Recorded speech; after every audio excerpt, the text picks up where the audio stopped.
Assalamualaikum, saya Muhammad Adam Aiman dan hari ini saya ingin membentangkan tentang Akta Kontrak Kerajaan 1949 yang mana juga dikenali sebagai Akta 120. Akta ini merupakan satu undang-undang yang mengawal selia pembuatan kontrak oleh dua pihak utama dalam pentadbiran negara, iaitu Kerajaan Persekutuan dan Kerajaan Negeri.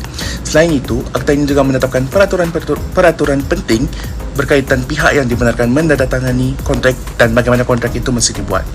Secara ringkas, Akta ini menetapkan 3 perkara penting. Yang pertama, kontrak bagi pihak Kerajaan Persekutuan. Kedua, kontrak bagi pihak Kerajaan Negeri. Dan yang ketiga, kontrak di luar Malaysia. Beralih kepada tujuan Akta ini, tujuan utama Akta Kontrak Kerajaan ini adalah menetapkan prosedur dan pihak yang berkuasa untuk membuat dan menandatangani kontrak bagi pihak kerajaan. Kedua, memastikan ketulusan dan accountability dalam semua urusan kontrak kerajaan. Dan ketiga, menyediakan kerangka perundangan yang jelas, terutamanya untuk kontrak yang melibatkan kepentingan awam. Antara objektif utama Akta ini adalah: pertama, memberi perlindungan undang-undang kepada semua pihak yang terlibat dalam kontrak, menetapkan bentuk dan prosedur rasmi dalam pembuatan kontrak kerajaan, dan yang terakhir, menjamin ketulusan dalam semua urusan berkaitan kontrak kerajaan. Sekian daripada saya, terima kasih.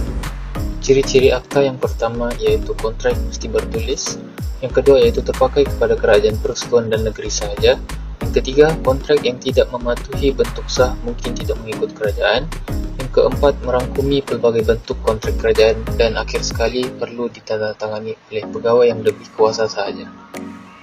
Jika kontrak yang dibuat mengikut Akta Kontrak Kerajaan 1949 dilanggar, beberapa akibat akan berlaku, termasuk ketidaksahihan kontrak yang dilaksana tanpa mengikut prosedur atau melebihi hak kuasa yang ditetapkan. Akta ini boleh dianggap tidak sah. Seterusnya, tanggung jawab undang-undang pegawai yang melanggar. Sekiranya pegawai awam yang menandatangani kontrak ini di luar kuasa atau tanpa kuasa yang sah, mereka boleh dikenakan tindakan disiplin, tindakan jenayah atau tanggung jawab pribadi di bawah undang-undang yang berkuat kuasa.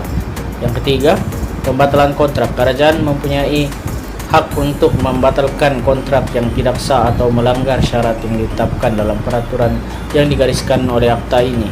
Yang kelima, yaitu risiko tindakan undang-undang terhadap pihak berkaitan. Jika berlaku pelanggaran secara serius, pihak kerajaan dan pihak berkuasa boleh mengambil tindakan undang-undang termasuk tuntutan ganti rugi. Terdapat dua kepentingan Akta Kontrak Kerajaan 1949. Yang pertama, memastikan bahawa semua kontrak yang dibuat bagi pihak kerajaan dan negeri adalah sah dan dibuat mengikut prosedur yang ditetapkan. Yang kedua ialah melindungi kepentingan kerajaan dari segi mengawal semua kontrak. Sebagai kesimpulannya, Akta Kontrak Kerajaan 1949 telah memainkan banyak peranan penting dalam memastikan urusan kontrak kerajaan dijalankan secara sah, berkuasa dan beretika. Ia mempunyai beberapa kepentingan utama seperti berikut. Yang pertama yaitu menjamin kesahan dan kuasa kontrak kerajaan. Hal ini bagi mengelakkan sembarang bentuk penyalahgunaan kuasa dan memastikan setiap perjanjian yang dibuat benar-benar mengikat serta boleh dikuatkuasakan. Yang kedua yaitu melindungi kepentingan rakyat dan kerajaan. Hal ini bagi membantu mewujudkan urus tadbir yang baik dan bertanggung jawab demi menjaga kepentingan semua pihak yang terlibat. Yang ketiga yaitu meningkatkan ketulusan dan kecekapan pentadbiran. Hal ini bagi menjamin perbelanjaan awam dilakukan secara teratur, telus dan profesional demi keberkesanan sistem pentadbiran kerajaan.